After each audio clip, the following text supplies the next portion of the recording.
Fala fanático, olha nós chegando aqui, mais uma vez para te trazer informações relevantes e sem sensacionalismo. Fora de casa. Por que eu disse que o Corinthians foi ainda pior? Porque hoje o jogo foi ainda mais desequilibrado a favor do Atlético Goianiense. Em relação a ideias, planos, o que cada time pretendia fazer e como foi eficiente ou deixou de sê-lo nessa ideia, foi uma aula do Atlético, especialmente no primeiro tempo.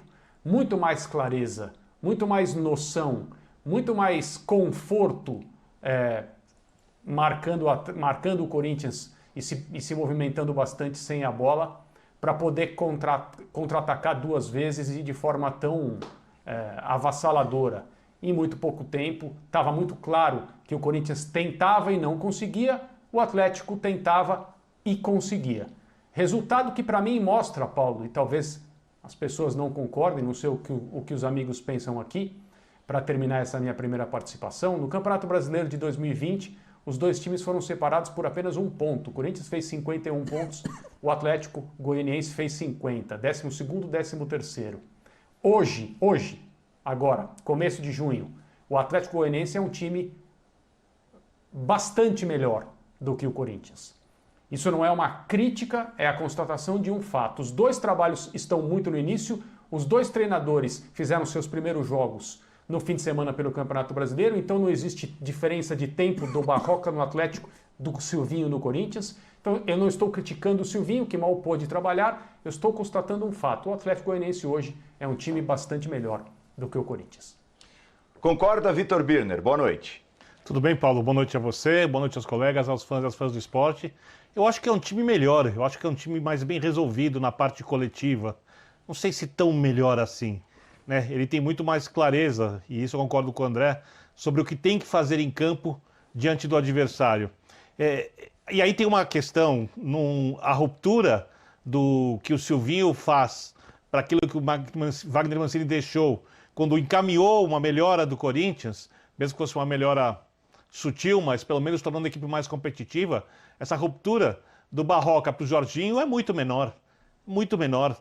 Então, digamos que o Barroca, ao contrário do treinador corintiano, ele aproveita aquilo que encontrou e aí vai colocando as suas ideias gradativamente, sem comprometer a estrutura do time. O Silvinho, com a mudança que ele fez, ele compromete a estrutura da equipe. Ele muda o jeito do time jogar. E eu vou falar sobre isso durante o programa. Eu entendo o que ele quer fazer. Não quer dizer que eu concorde. Eu entendo o que ele quer fazer. A ideia para mim é muito clara. Ela não é totalmente sem lógica, mas para mim ela não é a ideal. Se você for pensar que o Corinthians teve decisão de Copa do Brasil, os 2 jogos, que o Corinthians começa o Campeonato Brasileiro e aquilo que o Silvinho quer fazer vai demorar algum tempo, se funcionar, para funcionar, eu não sei se, digamos assim, o treinador toma as melhores decisões nesse início de trabalho no Corinthians. Vamos lá, até para, pegando isso que o Birner acabou de dizer e talvez para que vocês comecem a responder essa pergunta que está no ar. Silvinho repete os erros de Thiago Nunes. Foram os 2 técnicos na história mais recente do Corinthians que chegaram ao clube com propostas mais ousadas, digamos assim, de ruptura, de mudança.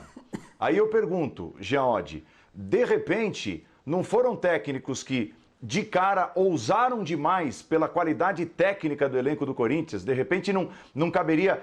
Eu acho que o Silvinho tem tudo para ser um ótimo técnico, tem boas ideias e para melhorar o time do Corinthians, né? A médio e longo prazo. Mas talvez, Jean, num primeiro momento, a fórmula mais sensata, mais correta, talvez não fosse chegar, fechar a casa, ser pragmático e aos poucos, com o passar dos treinos, com o passar de semanas, de alguns meses, aí sim implementar aquilo que ele considera ideal. E repito, eu acho que o que ele considera ideal pode fazer e muito bem ao Corinthians, mas não depois de 2 jogos, depois de 3, 4 treinos.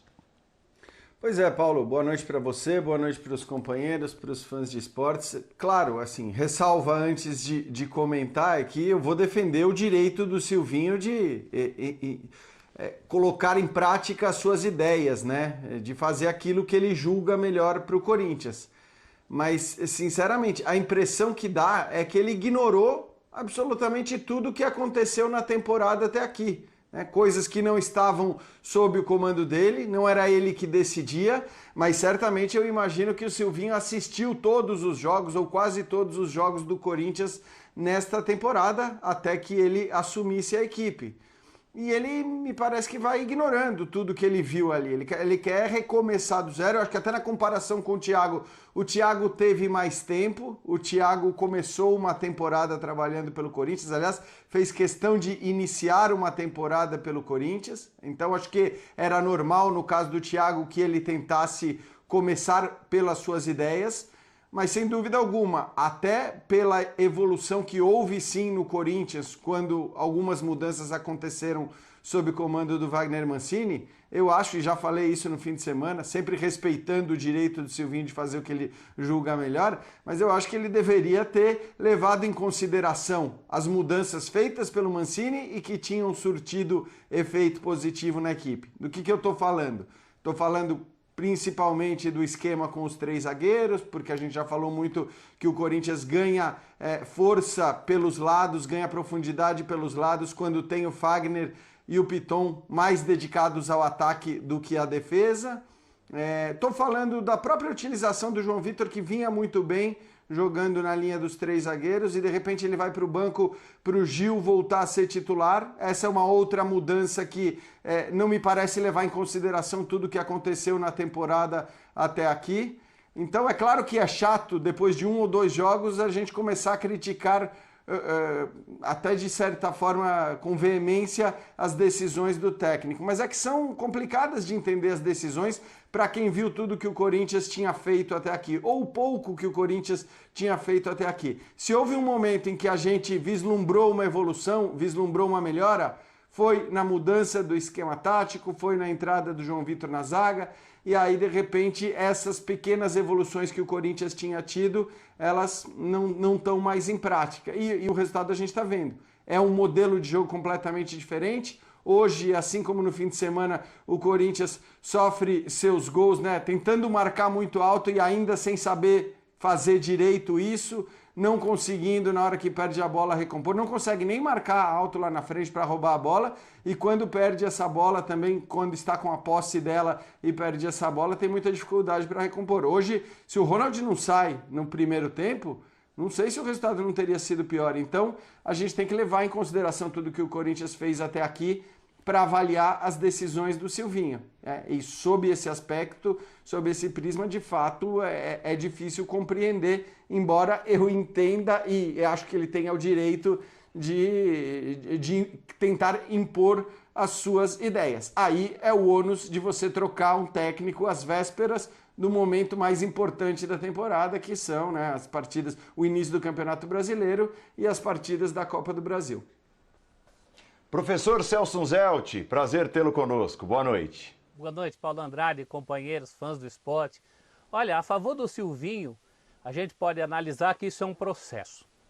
Se isso é um processo, o processo implica algumas idas e vindas e algumas mudanças, que na minha opinião tem que ser imediatas. O direito de cada um termina quando começa o direito do outro. Eu quero dizer que o direito autoral do técnico termina quando esse direito autoral começa a prejudicar o objetivo final, que é o clube, que é o trabalho, que é o time de futebol, se haver melhor do que o Corinthians tem jogado nas últimas partidas. Acho que não é nenhuma caixa preta, nenhuma caixa de Pandora, nenhuma surpresa saber que o Corinthians perderia profundidade se o Fagner não apoiar como apoiava no esquema anterior. Não é nenhuma surpresa que o Piton é um jogador mais eficiente no 3-5-2 do que na linha de 4. É só você analisar o trabalho anterior do Mancini, como ele trabalhava com o Piton e como ele trabalhava com o Fábio Santos. Não é nenhuma surpresa que o garoto Raul Gustavo, embora voluntarioso, esteja jogando menos que o João Vitor. Eu nem estou falando da questão do Gil. Não é nenhuma surpresa que, já que a escalação com o centroavante flutuante, com o falso 9, seja lá como você quiser chamar isso, não está funcionando, e o Jô entra numa altura do jogo já depois dos 40 do segundo tempo.